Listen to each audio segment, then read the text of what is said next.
दुर्गा की नवशक्ति का दूसरा स्वरूप ब्रह्मचारिणी का है। यहाँ ब्रह्म का अर्थ तपस्या से है। माँ दुर्गा का यह स्वरूप भक्तों और सिद्धों को अनंत फल देने वाला है।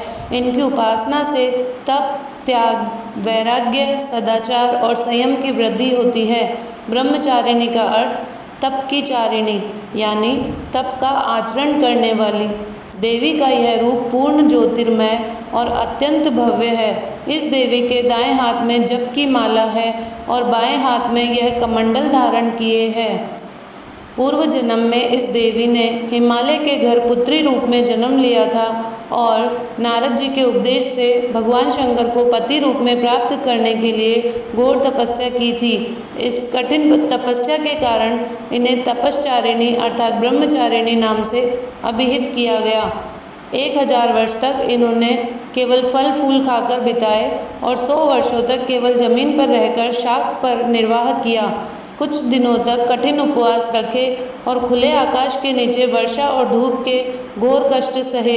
3000 वर्षों तक टूटे हुए बिल्व पत्र खाए और भगवान शंकर की आराधना करती रही। इसके बाद तो उन्होंने सूखे बिल्व पत्र खाना भी छोड़ दिए। कई हजार वर्षों तक निर्जल और निराहार रहकर तपस्या करती रही। पत्तों को खाना छोड़ देने के कारण ही इनका नाम अपर्णा नाम पड़ गया। कठिन तपस्या के कारण देवी का शरीर एकदम क्षीण हो गया। देवता, ऋषि, सिद्धगण, मुनि सभी ने ब्रह्मचारिणी की तपस्या को अभूतपूर्व पुण्य कृत्य बताया, सराहना की और कहा, हे देवी, आज तक किसी ने इस तरह की कठोर तपस्या नहीं की। यह तुम्ही से ही संभव थी। तुम्हारी मनोकामना परिपूर्ण होगी और भगवान चंद्रमौली शिव जी तुम्हें पति रूप में प्राप्त होंगे। अब तपस्या छोड़कर घर लौट जाओ।